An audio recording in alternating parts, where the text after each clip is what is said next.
Donc sur le début du webinaire, Édouard, Alexandre et moi-même allons échanger sur la thématique. Donc vos micros seront coupés. Si vous souhaitez participer, vous pouvez nous envoyer un petit message sur le chat ou actionner la petite main qui se lève également pour nous prévenir que vous souhaitez intervenir. Et notre service organisateur vous activera votre micro. Et à l'issue de la présentation, voilà, Clément qui se présente, notre organisateur de technique du webinaire. Et à l'issue de la présentation, au bout d'une trentaine, 30-35 minutes d'échange entre Édouard et moi-même, nous allons ouvrir vos micros et vous pourrez donc échanger avec nous, nous poser les questions que vous avez à nous poser, interagir, nous faire un retour d'expérience. Voilà. Donc, comme ça permet également cette interactivité que nous souhaitons avoir sur cette session webinaire 2 du CIH.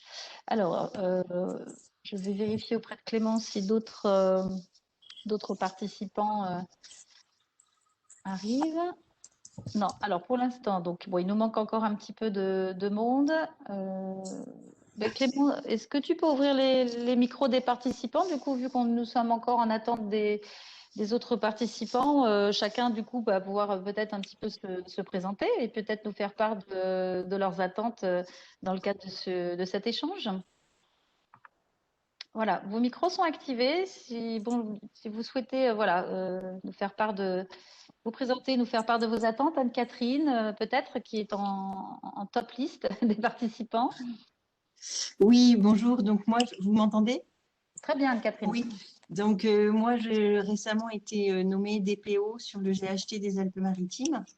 Donc voilà, c'est vrai que je suis en phase plutôt d'apprentissage, je dirais, puisqu'avant, je n'étais pas du tout sur une fonction liée à la protection des données. Donc voilà, là, moi, je viens vraiment voilà, un peu apprendre, je dirais, hein, voir un peu ce qu'il y a en termes de bonnes pratiques. Et, voilà. Super. Bon, parfait. Merci, merci Anne-Catherine. Merci à vous. Alors, Larissa, que je connais. Bonjour tout le monde. Je suis juriste consultante dans la protection des données personnelles et du coup, j'aimerais bien connaître un peu les bonnes pratiques dans le secteur pour savoir par la suite comment adapter les outils pour être conforme au RGPD du coup. Super, merci Larissa. Alors, on passe le micro à Laurence. Bonjour à tous. Je suis effectivement en charge plutôt d'une partie marketing et je viens effectivement apprendre de mon côté ce qui est un petit peu plus orienté à la fois sur la partie marketing, mais également sur la partie RH, pour qu'effectivement on puisse arriver à mettre les bonnes pratiques de notre côté. Très bien, merci Laurence. Et notre participant, Maxime également. Si Maxime a son micro allumé, nous entend, peut-être pas.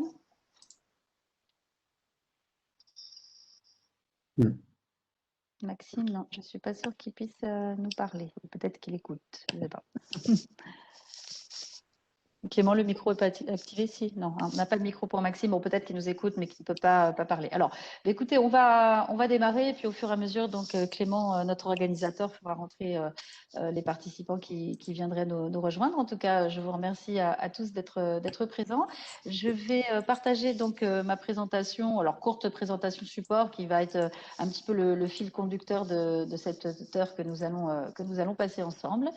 Voilà, alors je vais partager ça. Hop là. Et il faut que je pense à passer en plein écran. Voilà. Là. Alors, est-ce que vous voyez donc mon écran? Voilà, je pense, voilà, c'est ça. Hein. Alors, écoutez, donc le thème de ce deuxième webinaire, puisque donc il faut que je vous rappelle le contexte, nous avons organisé une série de webinaires sur l'année 2021 à raison de 1 webinaire par mois. Et le thème de ce deuxième webinaire fait le focus sur les bons réflexes RGPD pour le recrutement des métiers santé en tension. Ce webinaire fait partie d'une série cérémonies, donc, je vous le disais, qui auront lieu sur toute l'année 2021. Je vais revenir sur la présentation des experts. Dans le cadre donc d'un marché qui a été lancé par le CIH, la centrale d'achat de l'informatique hospitalière, qui a souhaité donc sur un marché de prestations AMOA SSI qui comporte 2 lots, dont le lot B RGPD, sélectionner des prestataires, 3 prestataires pour accompagner l'ensemble des établissements publics de santé en France et dans les DROM-COM sur cette thématique RGPD. My Data Solutions, que je représente en tant que directrice du développement, est arrivée première des 3 prestataires retenus, aussi bien par sa note technique que par ses tarifs proposés aux adhérents pour pouvoir les accompagner sur cette thématique RGPD, déployer les thématiques RGPD en matière de conformité dans les établissements. Donc, dans le cadre de ce marché, l'avantage, c'est que si vous êtes adhérent, vous devenez adhérent au CIH, vous pouvez donc actionner des demandes auprès des titulaires du marché et sans passer par le formalisme de l'appel d'offres, avec donc les tarifs qui ont été négociés avec les prestataires, encadrés, afin de vous faire économiser des gains entre 10 et 20% par rapport au prix du conseil, au prix du consulting habituel du marché sur ce type de prestations. Donc, bénéficier effectivement d'experts. Alors, MDS vous propose des accompagnements sur mesure, du coaching de DPO et également des formules de DPO externalisées lorsque la structure n'a pas de ressources internes sur ce métier-là. Et quand il y a une ressource comme Anne-Catherine, eh bien nous accompagnons les DPO dans leur quotidien à déployer les plans d'action de conformité RGPD, soit en coaching, soit sur besoin, en actionnant des bons de commande, par exemple pour des PIA, des analyses de risque, la réalisation de registres ou, comme le thème l'indique sur le RGPD RH, vous aider à mettre en place des bons process de recrutement, de gestion du personnel et de gestion des carrières dans les établissements. Alors, pour faire le focus sur ce webinaire, j'ai le plaisir d'accueillir Édouard Alexandre Dounet qui va être mon binôme et pouvoir interagir avec moi sur la thématique. Édouard, je te laisse te présenter. Oui, alors merci Elodie déjà pour l'invitation. Donc effectivement, je suis Édouard Alexandre Dounet. Donc moi, je suis le fondateur de MStaff.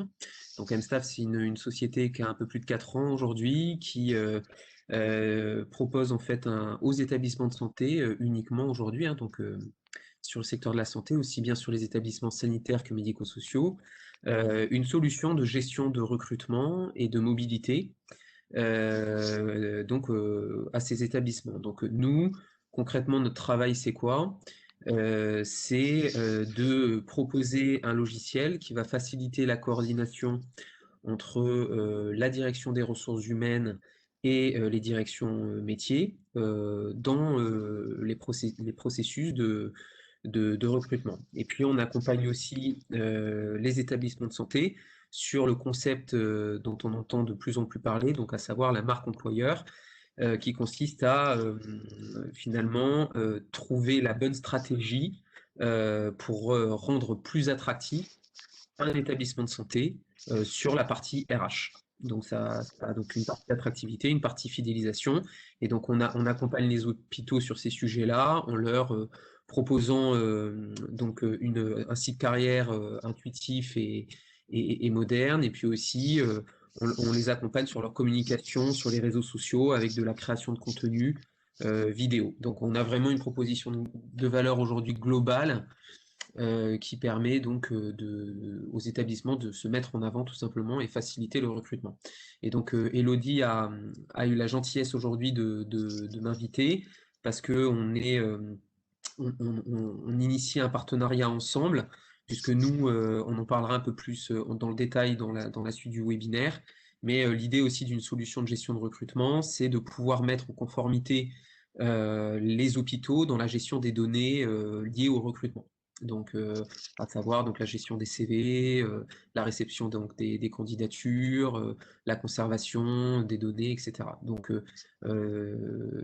effectivement, on a vu des synergies entre nos deux sociétés et donc on a décidé d'établir un partenariat. Donc MDS aujourd'hui est sur le CAIH, donc la centrale d'achat CAIH, et puis nous on est sur le ORESA pour le moment, et donc on a été également notifié en début d'année là face à un certain nombre d'autres logiciels euh, comme la référence dans la santé en tant que logiciel expert de gestion de recrutement et de mobilité.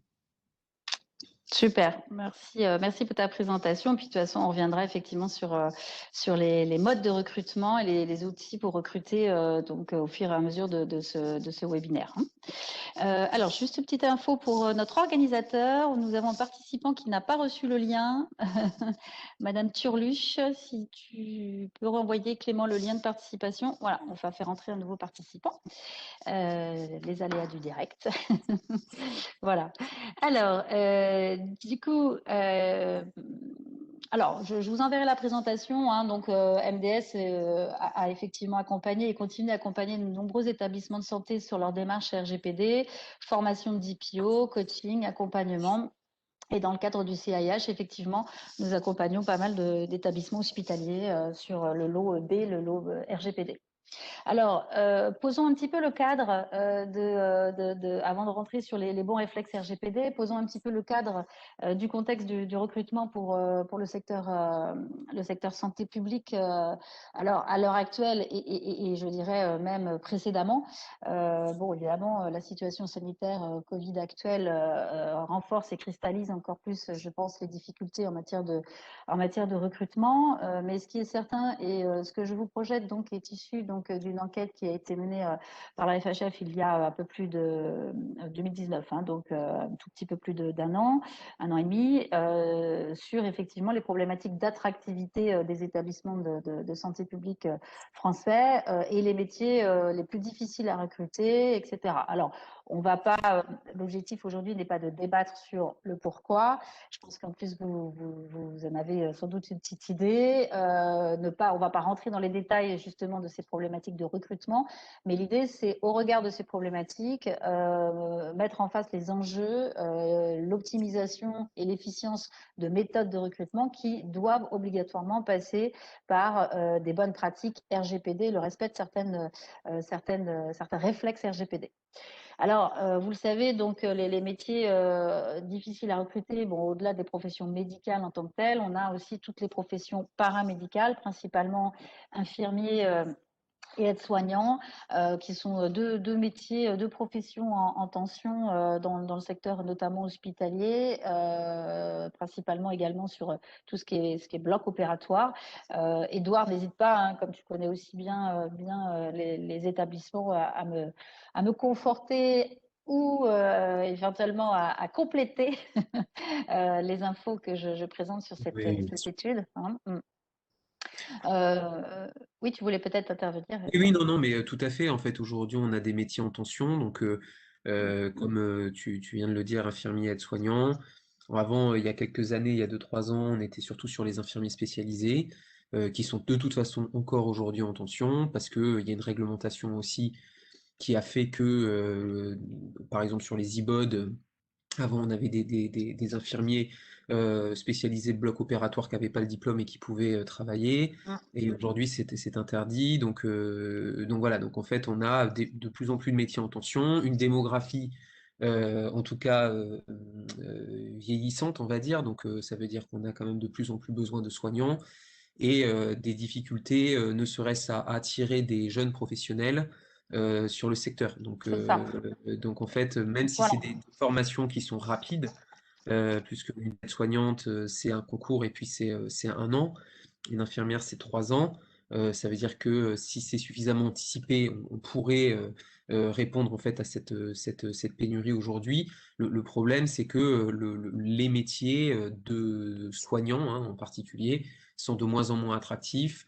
Et c'est lié à beaucoup de choses, donc lié à l'attractivité de territoire, lié à des conditions aussi de travail, à de la rémunération, etc.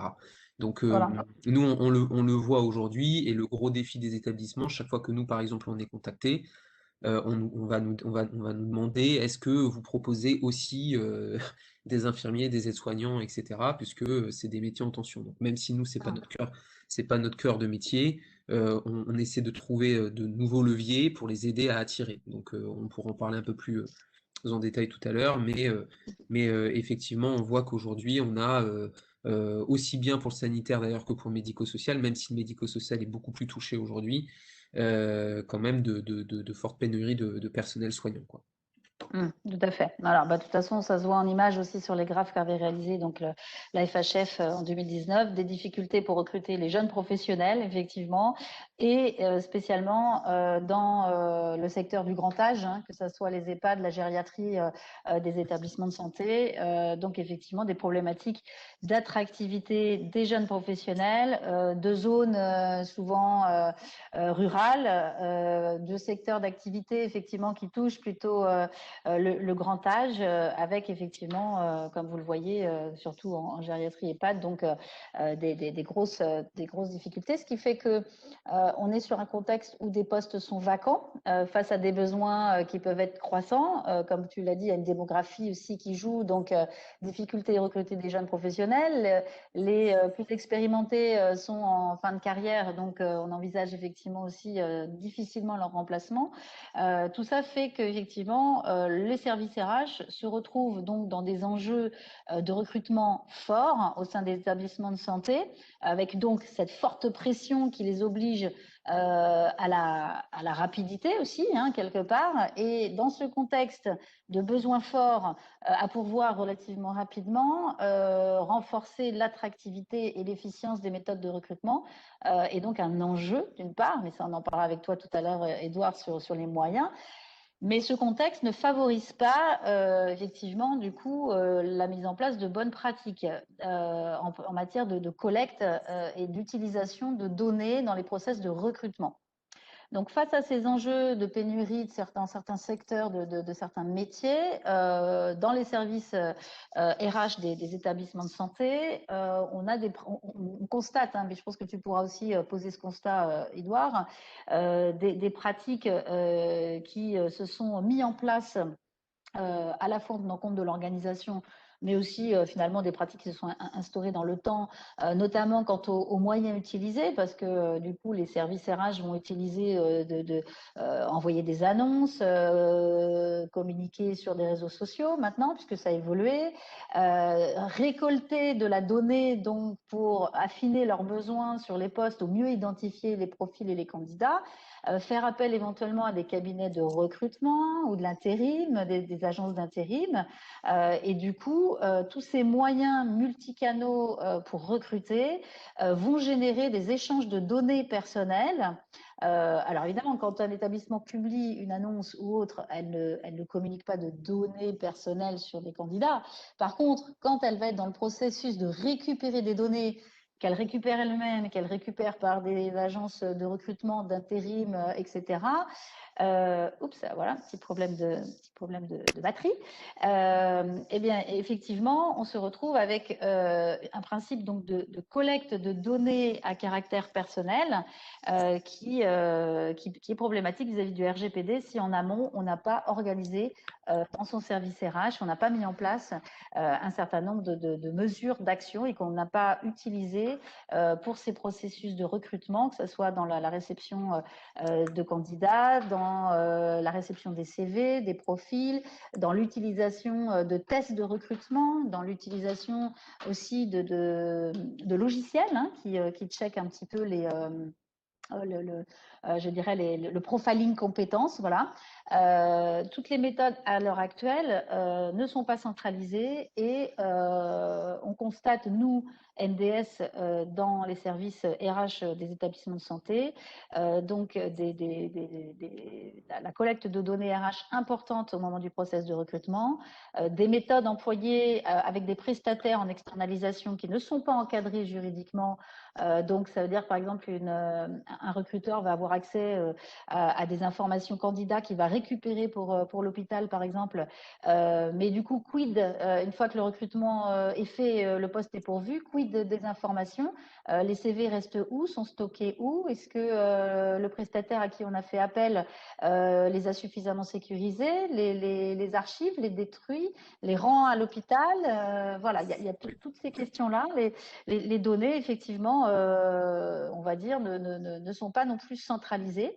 Ce qu'on constate également, alors est-ce que toi, tu peux faire un petit feedback, Edouard, sur ce Oui, constat, ce oui, premier tout à constat? fait, en tout cas, tout à fait, en fait, un petit témoignage, en tout cas, enfin, nous, le gros sujet aujourd'hui, donc de services RH, enfin, en tout cas d'hôpitaux, parce que c'est pas que les RH, c'est aussi la direction des affaires médicales, c'est aussi la direction des soins, c'est aussi d'autres directions métiers. Le gros sujet aujourd'hui, on va dire, c'est la traçabilité des informations transmises, parce que on a des CV qui arrivent de façon un peu sauvage, un peu partout, parfois en doublon, en triplon, etc., dont des services, des renouvellements de candidatures, et puis souvent en plus de, alors soit c'est papier, soit c'est mail, sans traçabilité, sans traitement derrière de ces candidatures, qui en plus se retrouvent encore une fois donc multipliées souvent la même candidature.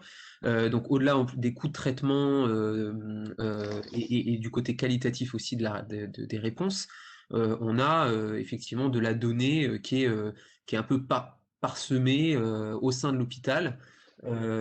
Et du coup, ça, on est complètement en non-conformité par rapport au RGPD. Donc, l'idée de solution comme un logiciel de gestion de recrutement, c'est effectivement de centraliser les candidatures, d'avoir plus qu'un seul canal de réception des candidatures et d'éviter justement qu'il y ait une multiplicité de candidatures qui soient les mêmes, mais surtout un traitement tracé, exploité, bien exploité, et qui travaille donc in fine aussi sur la marque employeur, parce que si la candidature arrive par exemple en papier et mal exploitée par un service qui donc finalement n'en voit pas l'intérêt, ça va être jeté, alors qu'en fait ça typiquement c'est quand même de la transmission de données et le candidat est censé pouvoir par exemple récupérer ces données à tout moment. Récupérer. Donc voilà, Exactement. Alors, donc on tout est à fait. complètement en dehors du champ, quoi. Voilà, tu l'as bien. Alors, tu as évoqué quelque chose d'intéressant, il faut le rappeler. Alors, la grosse problématique que nous voyons, nous, dans les services RH des établissements en matière de recrutement, c'est que souvent, effectivement, alors, quand la voie numérique est utilisée, le mail, hein, pour envoyer les CV, souvent, ça reste dans les boîtes mail indéfiniment. Alors, on va reparler de ces problématiques de durée de conservation. Et puis, comme tu dis, effectivement, on en a du coup un stockage qui peut être dans les boîtes mail, qui peut être dans différents services de la structure et pas uniquement effectivement stocké et accessible du service RH qui normalement en matière de recrutement devrait les centraliser, être le seul finalement quelque part habilité à y réaccéder avec effectivement des règles de confidentialité. Donc ça c'est vraiment des vraies problématiques de non-conformité RGPD hein, que toi tu constates et que je constate également. On constate également une absence d'information des candidats sur leurs droits, parce qu'effectivement, donc un candidat sur qui on va collecter des données, on va collecter son CV, on va collecter une lettre de motivation, on va avoir son prénom, son adresse, son numéro de téléphone. On va après, effectivement, si on le reçoit, passer cette première étape de sélection, que le CV nous intéresse, passer donc un entretien avec donc des questions qui peuvent effectivement aussi si les questions sont orientées et partent sur des sujets peut-être un petit peu trop subjectifs ou personnels, collecter éventuellement des données sensibles, donc qui sont normalement en principe très encadrées, voire interdites de collecte. Et du coup, souvent, les candidats n'ont pas effectivement ce premier niveau d'information, c'est-à-dire qu'ils envoient leurs données, mais ils ne savent pas que sur ces données qu'ils ont transmises à l'établissement, ils ont des droits. Ils ont des droits, donc, effectivement, d'accès, hein, ce qu'on appelle le droit d'accès. Et donc, ils ont le droit d'y réaccéder, d'en redemander, entre guillemets, la réversibilité ou la suppression ou l'anonymisation, et en tout cas, de pouvoir réaccéder dans le processus de recrutement à l'ensemble des éléments qu'ils ont transmis à l'établissement de santé. Alors effectivement, si c'est stocké dans des boîtes mail, dans des services éparpillés, imprimé dans des dossiers papier, etc., ben, finalement, la multiplication des supports et des lieux de conservation fait que cette réponse au droit d'accès va donc être rendue très difficile parce qu'elle sera soit partielle, soit impossible, soit voilà, et du coup, et en tout cas pas tracée. Alors il faut savoir pour les DPO qui nous écoutent que lorsqu'un candidat veut réaccéder à ces données dans le cadre d'un processus de recrutement, donc c'est donc un droit, et ne pas y répondre, soit par manque de temps ou parce qu'on n'a pas vu sa demande qui, elle aussi, a peut-être atterri dans une boîte mail qui n'est pas faite pour ça, que le DPO n'a pas été informé de ce type de demande, eh bien, si on passe un délai, notamment un délai qui est le délai de référence d'un mois, qu'on ne fait pas droit à cette demande, on est du coup en non-conformité RGPD avec derrière, si jamais il y a une plainte auprès de la CNIL, un risque de contrôle de sanctions, de contrôle et de sanctions, effectivement, de la CNIL. Donc là, c'est très important à ce niveau-là d'être vigilant sur déjà une des obligations du RGPD, apporter de l'information aux candidats. Et du coup, effectivement, si le process de recrutement est multi-canaux, la multiplication des vecteurs d'information à apporter aux candidats va être importante. Et là aussi, ça va être compliqué, puisque effectivement, s'il y a une seule porte d'entrée des informations, il va y avoir une seule porte de sortie. Donc, des outils qui permettent de centraliser vont aussi optimiser l'information qui va être apportée aux candidats. Et l'automatiser, hein, je pense, on peut l'automatiser, c'est-à-dire qu'il y a des réponses qui peuvent se faire une fois qu'un CV, par exemple, est reçu, une réponse automatique avec les mentions RGPD d'information du candidat qui leur précise qu'effectivement, dans le cadre du processus de recrutement, on conserve les CV, par exemple, pendant 2 ans, etc., etc. Ouais. Alors justement, si j'ai un petit par rapport à ça, donc nous par exemple Enstaff, on est très innovant justement par rapport à cette partie-là, puisqu'on a décidé de ne plus travailler comme les autres ATS, donc les autres logiciels de gestion de recrutement. On a décidé de ne pas travailler via des boîtes mail.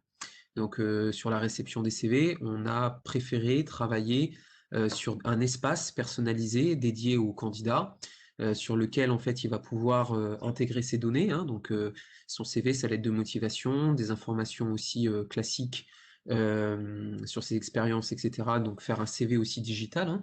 Et puis à côté de ça aussi avoir un espace, un dossier, une sorte de dossier public dans lequel il va pouvoir mettre des documents, d'autres documents administratifs, hein, donc qui lui permettront de faciliter sa candidature, donc diplôme, notes, etc. Et un espace aussi réservé pour transmettre aux recruteurs des documents sensibles. Donc ça aussi c'est quelque chose d'important. Mais pourquoi on est innovant aussi par rapport à ça? C'est parce que finalement, lorsqu'ils vont candidater, en fait, c'est eux donc déjà qui acceptent nos conditions générales d'utilisation, donc avec derrière justement où nous on est responsable donc de leurs données.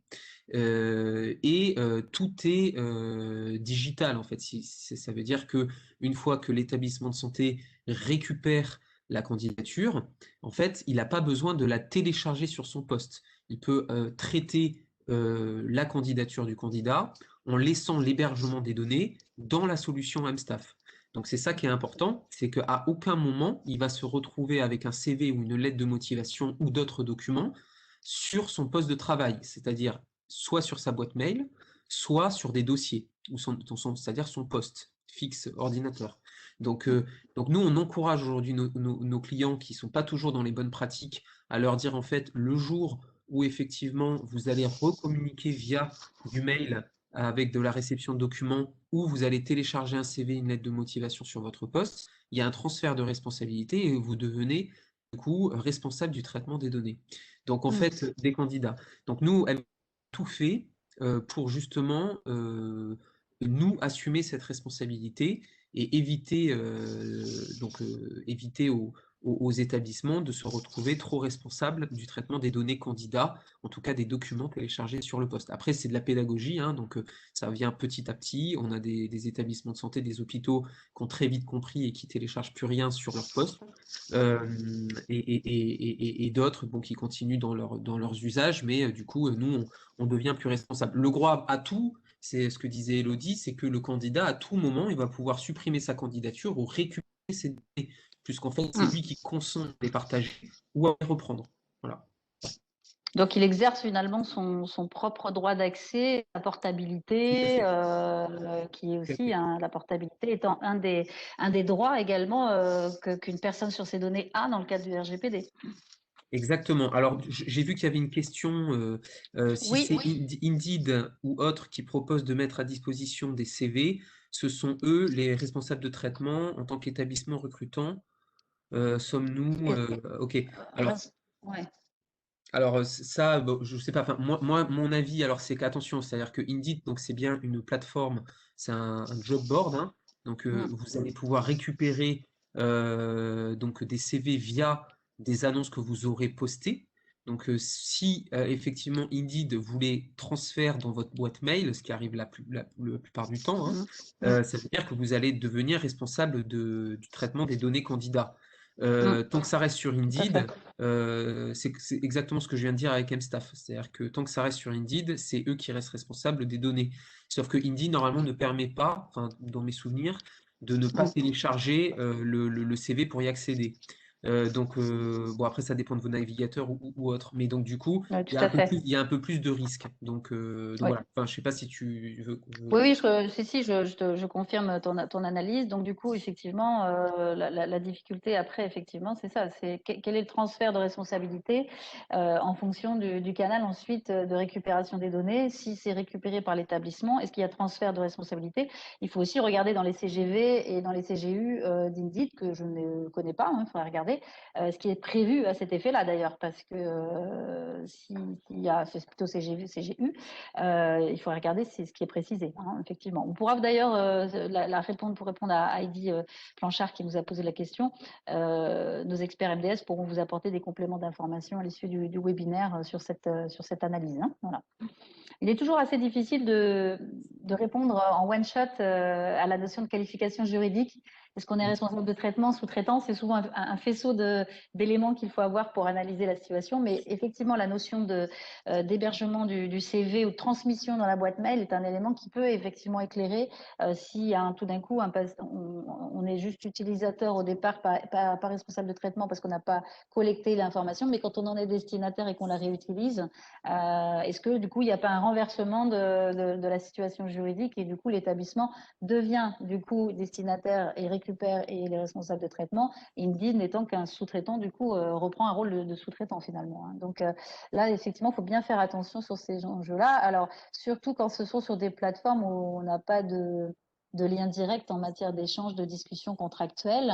Par contre, je vous invite à être vigilant sur cette notion de qualification si vous passez par des cabinets de recrutement, des agences d'intérim, etc. Enfin, agences d'intérim, c'est un petit peu différent, mais en tout cas, des cabinets de recrutement, parce que souvent, effectivement, le contrat de mission, le contrat de prestation ne prévoit pas cet encadrement juridique RGPD. Il y a un flou qui est laissé et le prestataire ne connaît pas ses obligations, notamment de préciser dans une annexe RGPD ce qu'il a le droit de faire ou pas avec les données qu'il collecte pour les établissements dans le cadre de cette prestation de recrutement. Et après, ça peut générer des difficultés s'il y a une problématique de plainte ou de responsabilité derrière. Tout à fait. Alors juste effectivement par rapport à ça, juste pour compléter, nous typiquement à MStaff, donc vu qu'on est aussi un multidiffuseur, hein, donc c'est-à-dire que vous allez créer une annonce, enfin une offre sur la plateforme MStaff, hein, sur votre espace et vous allez pouvoir la relayer sur d'autres job boards. Donc nous avec Indeed, on a un partenariat en place, hein, donc une multidiffusion qui s'opère automatique. C'est-à-dire que lorsque vous allez créer l'offre, automatiquement elle sera récupérée dans Indeed et remultidiffusée à son tour sur d'autres job boards. L'important, c'est encore une fois, c'est que la réception des candidatures ne se fasse pas de façon à nouveau sauvage et repasse par exemple, nous, donc MStaff. Donc c'est le gros avantage lorsque vous bossez, par exemple, avec Indeed, c'est que vous allez publier sur Indeed, mais toutes les candidatures vont passer via l'outil MStaff. Et c'est-à-dire qu'à un moment, le candidat sera obligé de consentir aux conditions générales d'utilisation de MStaff. Et donc, du coup, garantir à nouveau le traitement des données et vous en décharger, en tout cas jusqu'à son intégration ou l'éventuelle récupération de documents sur vos postes de travail. Ok. Alors, hop, ça, je vais revenir sur un autre. Ah, il y a encore une question. Zut, elle s'est affichée et elle a disparu. Alors, j'ai vu qu'il y avait une autre question sur, Oui. donc, peut-on demander lors du premier contact avec un candidat son consentement parfois fait au téléphone pour conserver ses données pendant plusieurs années? Alors, moi, j'ai un début de réponse, tu me diras, Élodie, Oui. si je suis dans le juste. De toute façon, en fait, une fois qu'il vous transmet des données, il y a de toute façon un consentement qui s'opère, et vous êtes tenu donc de conserver les données pas au-delà de 2 ans, en tout cas. Et après, si lui décide, et c'est lui qui décide de récupérer ces données, hein, donc, et il doit vous en faire officiellement la demande, et donc vous serez dans l'obligation de lui retransmettre ces données.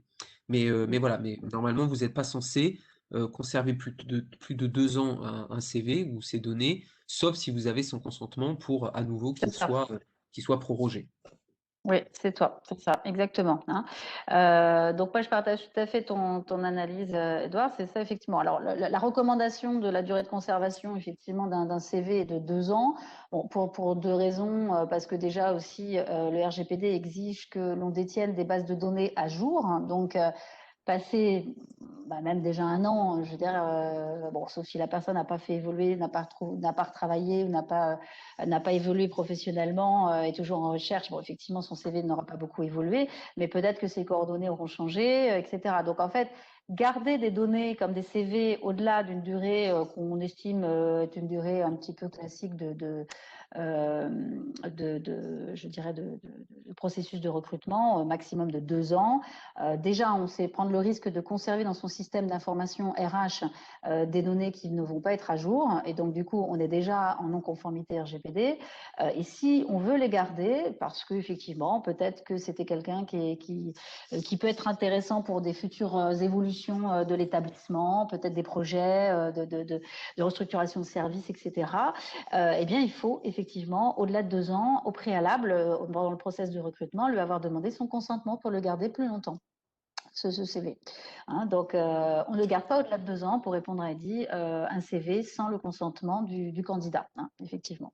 Et donc justement, tout l'intérêt, encore une fois, alors c'est vrai que je prêche beaucoup pour ma paroisse, mais c'est que c'est l'idée en fait, hein, c'est que le fait d'avoir un espace candidat du coup digital et qui avec enfin, où nous on pousse le candidat à mettre à jour régulièrement ses données, hein, donc pendant sa carrière, permet en fait d'avoir donc des données pour les établissements de santé le plus à jour possible, et aussi de vous décharger de cette conservation, puisque de toute façon, c'est lui qui peut transmettre ou récupérer ses candidatures à tout moment. Donc finalement, il y a plus cette histoire de consentement, puisqu'en fait, cette CVTech que vous allez avoir, vous, en fait, c'est le candidat qui consent ou pas à y rester. Voilà. Alors, ça c'est effectivement, et puis alors c'est pour ça que l'idée effectivement maintenant au travers du constat posé d'avoir effectivement des métiers en tension, des méthodes de recrutement qui bien souvent se sont instaurées sans forcément avoir pris en compte les enjeux du RGPD, des outils et méthodes éparses qui manquent de centralisation, avec, comme on l'a vu, donc des problématiques de durée de conservation, d'archivage, de réaccès à la donnée RH, d'absence de consentement, d'absence d'information. Tout ça fait qu'effectivement, il est très important de réfléchir à des bons réflexes pour effectivement optimiser les recrutements, au-delà d'avoir un résultat du coup plus efficient en matière d'attractivité, mais également effectivement de choisir aussi des méthodes et des prestataires qui ont bien pris en compte les enjeux RGPD pour vous accompagner et vous conseiller. Alors, dans le cadre donc du processus de recrutement, donc comme on l'a dit, vous devez utiliser donc des outils et des méthodes qui recueillent le consentement, garantissent de la sécurité et de la confidentialité des données, de la minimisation des données, c'est-à-dire que les plateformes, outils ou documents que vous allez utiliser pour recevoir des candidatures et récolter de la donnée sur les candidats doivent effectivement faire en sorte que vous ne collectez que les données qui sont essentielles à l'objectif poursuivi. Donc, c'est-à-dire essentielles au poste à pourvoir. Donc, on ne va pas collecter des informations au-delà de ce qui est strictement nécessaire pour le poste à pourvoir. Et donc, on évite les réflexes un peu on demande au cas où. Je ne sais pas si on recrute pour un service, par exemple, je ne sais pas, service gériatrie, et puis finalement, on va peut-être demander à la personne, parce que le poste, il est pour ce service-là, et puis on va peut-être demander lors du process de recrutement si la personne serait mobile dans d'autres services, avec de l'expérience ou pourrait évoluer dans d'autres services. Alors, c'est intéressant, mais attention à ne pas aller trop loin dans le détail des informations demandées aux candidats, parce que là, on risquerait d'être à l'inverse du principe de minimisation et de collecter plus de données que nécessaire, avec le risque derrière de les conserver, justement, si on ne maîtrise pas son cycle de vie de la durée RH, de les conserver trop longtemps, avec éventuellement derrière des conséquences juridiques s'il y avait des contrôles ou des plaintes. Hein. Alors justement, c'est un super sujet que tu viens d'aborder parce que je pense que ça doit parler un peu à tout le monde qui travaille à l'hôpital sur les enjeux de mobilité, donc horizontale. L'idée, c'est ça aussi, c'est que pour répondre à ces enjeux aussi de pénurie de postes, nous, par exemple, on accompagne beaucoup les hôpitaux sur tous les enjeux de mobilité interne. Donc, c'est-à-dire finalement, au lieu de voir une personne, un talent partir d'un centre hospitalier, pour garantir une sorte de rétention de ces potentiels ou de ces talents ou de cette ressource humaine, on peut proposer de la mobilité et souvent ça marche bien. Donc comment on la propose? On la propose aussi par un recueil finalement des souhaits des candidats, enfin en tout cas du personnel interne, s'il le souhaite encore une fois, pour savoir s'il est apte ou pas à bouger. Et donc par le biais d'une plateforme comme la nôtre aussi, donc nous c'est comme ça aussi qu'on accompagne les établissements de santé, sur leur profil, sur leur espace candidat, ils vont décider ou pas de s'inscrire et de se rendre disponibles pour de la mobilité sur différents services de soins ou même pourquoi pas sur un autre parcours professionnel, mais au sein d'un même hôpital ou d'un même groupement hospitalier de territoire. Mais encore une fois, vu que c'est quelque chose qui est l'action en tout cas, elle est établie à la base par le candidat, enfin en tout cas le candidat à la mobilité. Du coup, on se retrouve pas dans les problématiques évoquées Élodie jusqu'alors. C'est-à-dire qu'en fait, il n'y a pas de conservation de données juste au cas où. C'est en fait le candidat qui va consentir à dire, en fait, moi, je suis potentiellement intéressé pour aller ailleurs. Et si ça vous intéresse, voilà. Et donc ça, du coup, c'est une nouvelle démarche aussi. C'est une façon de voir les choses autrement. C'est d'impliquer en fait plus l'acteur, le candidat, dans son process. Alors, ne pas oublier la différence entre l'étape de recrutement et ensuite la gestion du personnel, parce qu'effectivement, il faut bien que vous compreniez, quand on est sur un process de recrutement, on est quelque part comme étant considéré dans une phase précontractuelle, c'est-à-dire qu'il n'y a pas encore de contractualisation, puisque la personne est en process de candidature, donc il y a des échanges qui se font, mais qui n'ont pas encore abouti au recrutement, au contrat de travail, par exemple, ou à la contrat de vacation, etc., ou de remplacement. Et donc, du coup, en l'absence de consentement, on a effectivement des possibilités plus limitées, si on n'a pas eu ce consentement, de collecter et d'utiliser les données du candidat, de les conserver ou de les réutiliser, bien sûr. Alors après, c'est différent. Si le candidat est retenu, évidemment, il va avoir une promesse d'embauche, il va avoir un contrat. Et donc là, ce rapport contractuel est donc la base légale qui va vous permettre ensuite, dans son parcours, de le ressolliciter dans la gestion du personnel, par exemple de l'interpeller lors d'un entretien annuel sur un souhait de mobilité, par exemple, de service, d'établissement.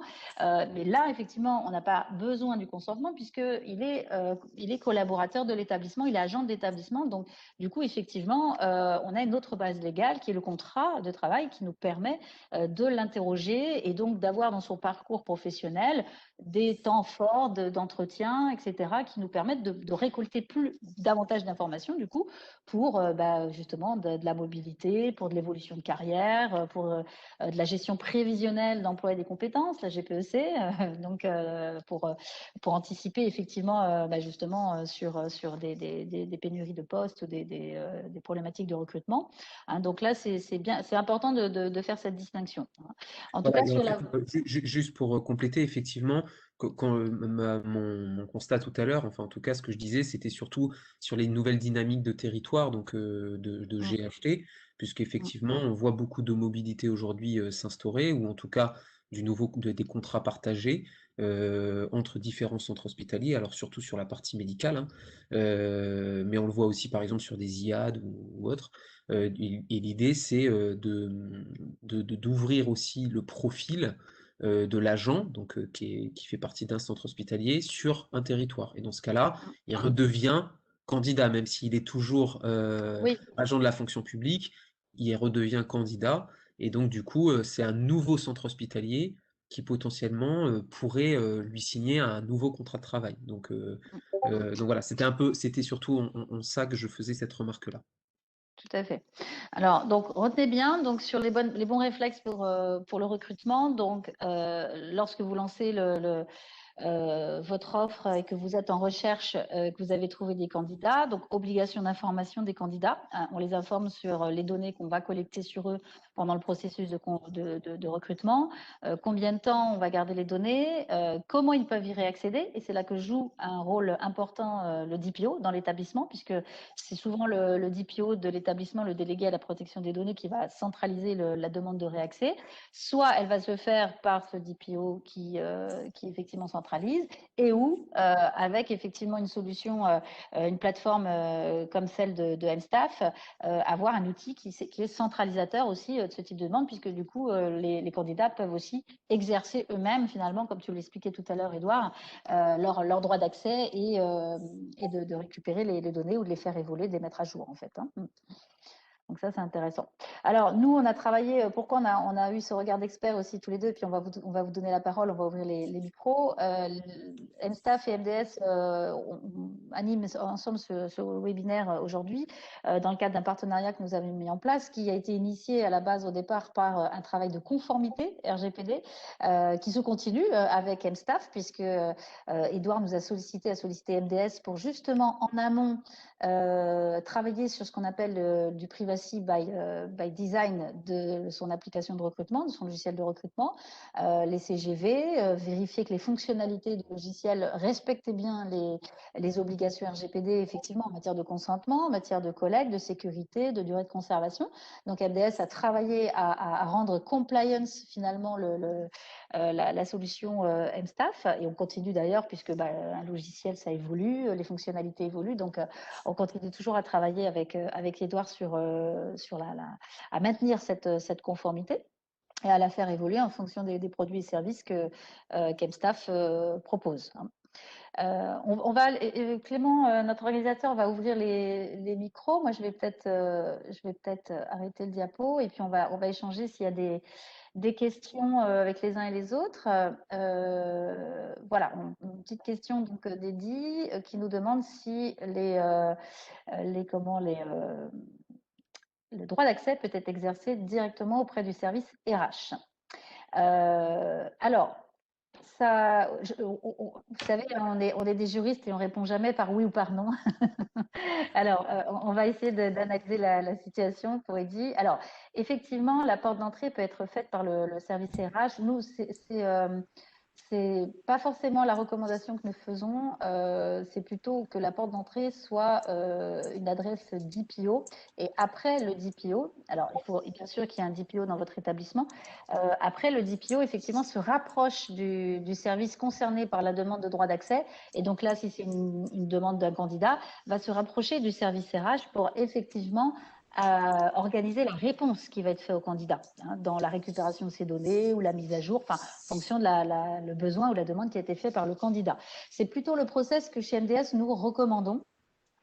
Pourquoi? Parce que si cette demande n'est pas centralisée, le risque c'est qu'elle atterrisse dans la boîte mail d'un ou plusieurs collaborateurs RH, et que par le flot de messages, on la voit pas passer, donc on l'oublie, alors que le DPO, c'est sa fonction première aussi d'être en alerte sur ce type de demande. Le risque aussi, c'est que le service RH récupère cette demande et y réponde en instantané. Et du coup, on va peut-être oublier de tracer cette demande, et peut-être également de redonner trop d'informations ou en tout cas ne pas avoir le filtre ou le formalisme nécessaire pour répondre aux candidats et oublier de tracer cette réponse alors qu'il faut garder la preuve de la demande et de la réponse. En termes de délai notamment pour pouvoir le justifier si jamais derrière il y a une plainte ou un contentieux. Donc effectivement, c'est pas forcément, c'est possible, mais c'est pas forcément la recommandation que nous faisons. Est-ce que toi, Edouard, dans la solution WebStaff, vous avez aussi finalement cette approche de centralisation? Alors, nous, alors, en fait, il y a un petit truc que j'ai pas bien compris, parce que là, ça concerne donc les droits d'accès, si c'est ça. Parce que nous, il y a une centralisation, bien sûr, des CV, donc sur cette partie-là, il y a pas de difficulté. Après, nous, on a des droits, effectivement, d'accès qui sont partagés en fonction des responsabilités des acteurs. Donc, c'est-à-dire que, par exemple, un chef plutôt une cadre de santé va être limitée dans ses actions à un certain nombre de choses. Par exemple, participer à un recrutement, mais elle va pas pouvoir, par exemple, télécharger sur son poste de travail les documents PDF des candidats. La publication d'une offre va être réservée, par exemple, à la gestionnaire RH. Voilà, donc en fait, on a une solution modulaire qui nous permet en fait aujourd'hui de proposer à chaque utilisateur en fonction de ses missions et de ses responsabilités des accès. Voilà, donc D'accord. voilà. Bah, en fait, cette problématique de droit d'accès, qu'il y ait un outil qui gère le recrutement ou pas, elle est fondamentale aussi, parce que si effectivement c'est le service RH pour répondre à ID qui reçoit ce type de demande, il faut absolument effectivement qu'ensuite on sache effectivement que la réception de cette demande, elle soit faite par une personne habilitée à la recevoir et y répondre. Donc effectivement, on prend un cas extrême, moi je ne sais pas, habituellement la messagerie bascule sur la responsable RH et c'est elle qui gère évidemment parce qu'il y a des enjeux derrière de responsabilité. Et puis là, ce jour-là, elle est absente et sa messagerie a été routée sur le message d'une collaboratrice qui, elle, normalement, n'a pas forcément les droits pour répondre et faire la réponse. Et en l'absence de sa responsable, fait cette réponse et il y a des conséquences. Donc, quid après des enjeux RH aussi interpersonnels au sein de l'établissement, d'avoir répondu à la place de la personne qui était habilitée à le faire, etc. Donc, c'est pour ça que nous, plutôt par principe, nous recommandons que ce soit le DPO qui soit en demande des droits d'accès. Alors, droit d'accès qui constitue un vrai droit d'accès, effectivement, pour le candidat, réaccès à ses données, récupérer son CV, etc. C'est important. Alors, Eddy nous demandait est-ce que c'est une obligation légale de tracer. Alors, c'est pas une obligation qui est inscrite dans le RGPD. Par contre, c'est une obligation de pouvoir prouver qu'on est conforme au RGPD et donc qu'on a bien pris acte d'une demande pour pas justement qu'on nous reproche ensuite un refus de droit d'accès ou non prise en compte d'une demande d'exercice de droit. Parce que là, effectivement, c'est une non-conformité RGPD. Donc, en fait, c'est plus une question de capacité de preuve, de tracer justement ce type de demande pour pouvoir justifier qu'on a un process interne qui a été mis en place pour répondre aux exercices de droit. Donc, c'est plutôt une question de preuve finalement qu'une question d'obligation légale RGPD.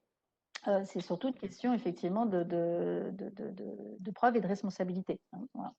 Et pour compléter, peut-être, alors juste, nous, et ça a été proposé aux établissements, et aujourd'hui, on va dire, c'est vraiment utilisé, c'est rassurant.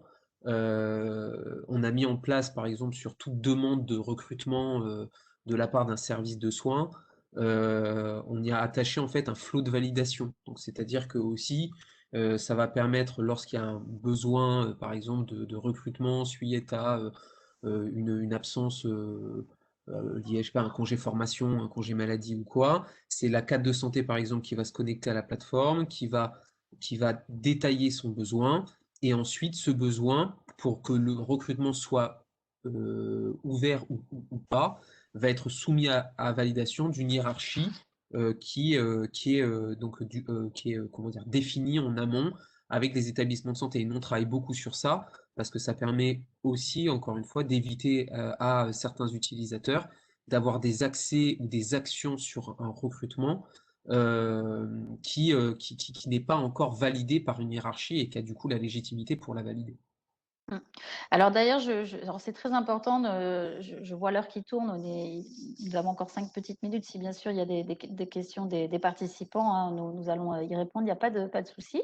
Par contre, il est très important de retenir que la CNIL a d'ailleurs fait des méthodes de recrutement et de la partie RH et du recrutement son champ de contrôle, hein, un de ses champs de contrôle spontanés sur 2020.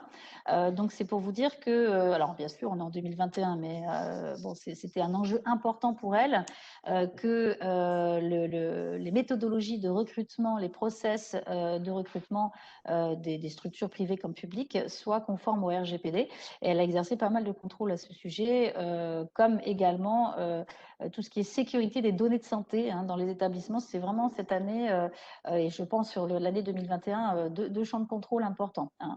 Donc recrutement, retenez que le recrutement est vraiment pour vos établissements une zone à risque d'un point de vue RGPD, d'où l'importance de mettre en place une démarche de mise en conformité, si ce n'est pas déjà le cas dans votre activité, dans votre service RH d'établissement.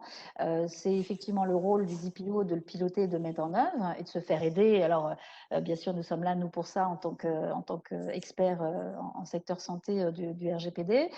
C'est important également de réfléchir à vos méthodologies, vos outils de recrutement pour éviter effectivement justement tout ce qu'on vient d'évoquer, hein, des problématiques de traçabilité, de durée, d'accès aux données de candidats, dans cette optique effectivement à la fois de respect légal, de conformité RGPD, mais aussi d'efficience et d'attractivité. Hein. Alors, on a une petite question. Quels sont les risques les plus élevés pour les établissements de santé? Eddy, on vous remercie de toutes ces questions.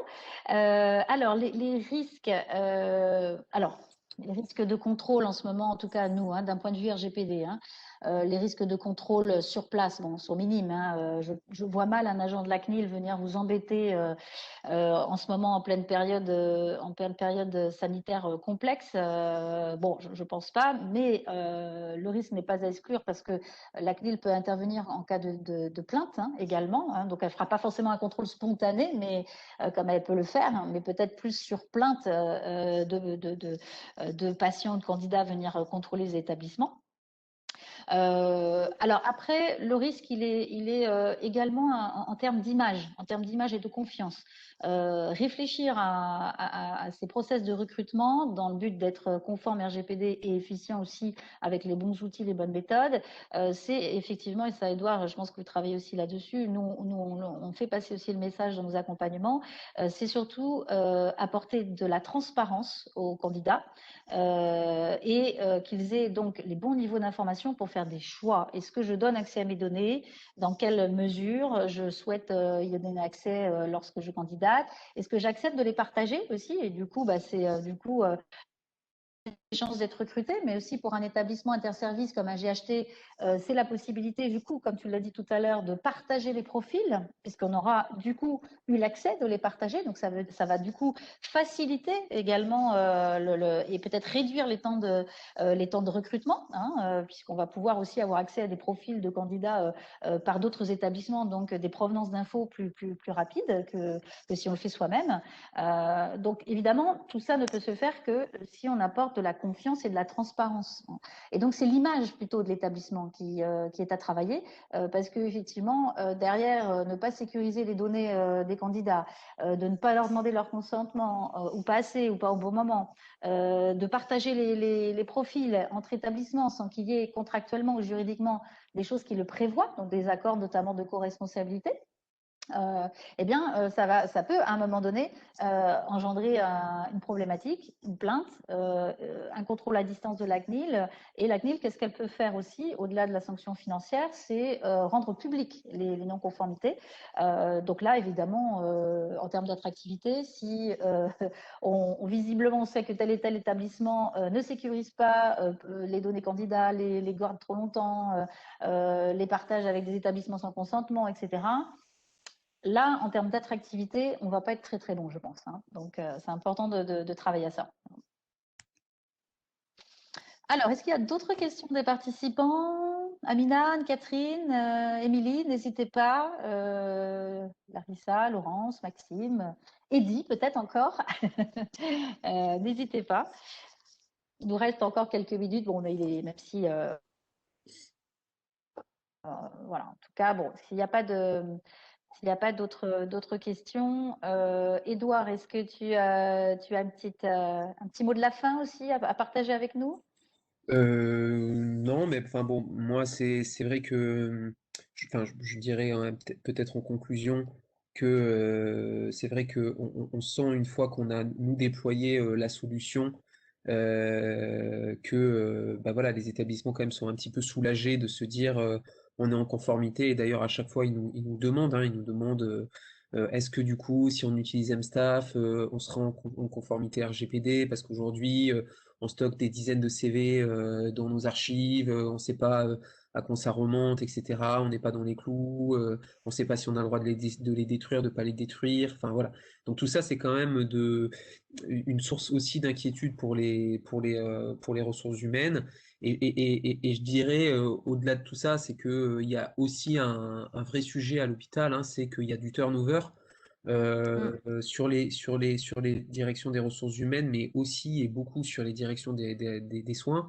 Et en fait, ça, c'est tout l'intérêt aussi d'avoir ce type aussi de logiciel, hein. C'est que quand on a une traçabilité sur des actions, sur des candidats, ben en fait, c'est beaucoup plus facile comment dire, de rentrer dans le bain quand c'est bien structuré, quoi, quand les process de recrutement sont bien structurés, quand les équipes elles sont bien organisées dans leur process, etc. Et ben en fait le turnover a moins d'impact négatif en interne et du coup in fine a moins d'impact sur l'expérience candidat proposée et donc joue tout de suite sur la marque employeur de l'établissement de santé et derrière ben, donc forcément sur l'attractivité. Oui, tout à fait. Alors, bah, écoute, merci pour ce petit mot de la fin. Moi, je viens, alors, j'aime pas faire peur aux gens, mais juste pour répondre en écho à Eddy, il faut savoir que à peu près 70% des plaintes auprès de la CNIL sont des plaintes internes de collaborateurs, bizarrement, pas forcément justement des plaintes pour vous de patients ou d'usagers. Donc, les enjeux qui sont liés à la collecte et à l'utilisation des données RH dans les établissements, c'est vraiment à côté des données patients, le deuxième enjeu à bien prendre en compte et à bien maîtriser dans son établissement. Hein, donc, d'où l'utilité effectivement de mettre en place son DPO, de mettre en place un plan d'action RH qui va piloter notamment sur cette partie recrutement qui était notre thème aujourd'hui, les bonnes pratiques.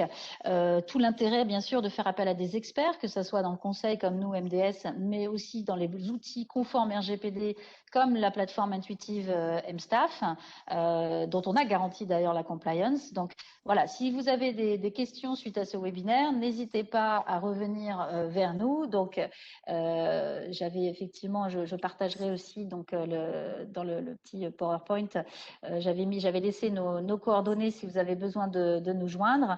Donc n'hésitez pas à nous contacter, MyData Solutions, si vous avez besoin de plus d'informations sur les problématiques RH. Si vous voulez effectivement avoir des informations sur la solution MStaff également, n'hésitez pas à revenir vers nous.